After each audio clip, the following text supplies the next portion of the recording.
This is the second of 2 lessons on adding code to your Android apps, and we'll pick up our analysis back in our Rating Bar 1 Java code. Line 40 gets the text view of the rating text field in the layout. Lines 44 and 45 set variables for 2 rating bars from the layout. Lines 48 and 49 set on rating bar change listeners for Rating Bar 1 and Rating Bar 2. Let's expand this out. Line 52 declares the onRatingChanged method that's called when a rating bar is changed.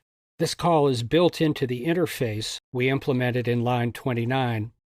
Lines 53 through 71 set the text and rating bar in the lower part of the display here. So we may not be interested in this code for now. What this points out is that you don't have to analyze every line of a sample app to use pieces of it. Now let's look at the Java source code for our new project. In the source folder of our first app project enhancement, we'll open the main activity. I'll point out the new code and explain my logic for including it. Line 10 defines our main activity, which now implements the onRatingBar change listener interface. Notice that in lines 7 and 8, we've imported the rating bar and onRatingBar change listener classes. Lines 14, 15, and 18 are unchanged from our original app. They declare the onCreate method and initialize our display. Line 21 is a statement that's been added. It sets up a listener for our rating bar. It was taken from the Rating Bar 1 Java from line 48. In this statement, in our new app, we had to change the lowercase b to an uppercase b to match the ID in our new XML here. Line 25 is also new. It declares our onRatingChanged method that'll be invoked when a rating bar is changed, and it was taken directly and unchanged from the Rating Bar 1 demo. And if we hover over the method name, we can look at the parameters. Rating bar is the name of the rating bar whose rating has been changed. Rating is the current rating, which we'll use below in our code. And from user is true if the rating change was initiated by a user. Lines 28 and 29 is code from our original first app project that logs a message. In this case, we've changed the toString parameter to our rating parameter, and we're now using the float class because the rating is a floating point number. So let's fire up our new app in the emulator, highlight the project, click the debug button. So here's our enhanced app, and we have a rating bar which we can change.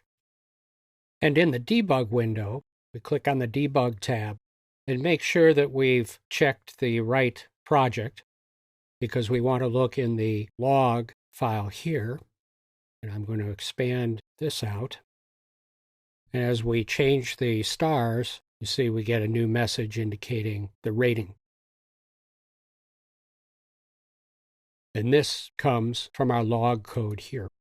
And it's here in the Java code that you would do the work using the rating in your app. And to continue on, lines 31 through 38 define the onCreate options menu, and this code is unchanged from our original app. Now I'd like to make some general suggestions about adding code to your apps. I like to add code in smaller rather than larger chunks. It's normal when adding code that errors are introduced. If you add a large section of code, it can be more difficult to isolate and correct errors than with smaller code segments. For example, in our enhanced app, you could add the implements onRatingBar changed listener before adding any of the code to respond to the rating bar. If you hadn't added the needed imports, this would have introduced errors that you could then correct before adding more code. So for example, if I comment out these imports, you see the error indicators appear. And if I click on the error, it tells me to create the imports. So if I go back and take out the comments, you see the errors disappear. Now I have an error-free app before moving on to adding more code. If your app is already running error-free and you add a code segment, Any error introduced is likely due to the code that you just added. Adding small blocks of code make it easier to back out the code if you aren't able to get it working and want to try another approach. Also, after each addition of code, I'd like to get the app functioning again. Don't let errors accumulate. Multiple errors usually increase the difficulty of debugging. And in addition to letting the compiler check for syntax errors, as we've been doing here, you should run the debugger after your changes to check for execution errors. So, for example, we would save any changes we've made, click the debug button, and the app is started up again. To help with code comprehension, I like to use code comments fairly liberally. Even if you understand some lines of code at the moment, when you return to the code after the passage of time, you may have difficulty understanding it or understanding it quickly. Code comments can also help design your code even before you have actual code to add. Sometimes you'll figure out that a type of function needs to be performed, but you don't yet know how to code it. In that case, go ahead and add a comment using the best description you can, and then fill in the code later. For example, in line 20 of our enhanced app, you might have known or guessed that you needed to set a listener for the rating bar, but didn't know yet how to code it. So you could add the line 20 comment and then fill in later with the code in line 21. In addition to the API demos, there are other resources on the developer's website you can use.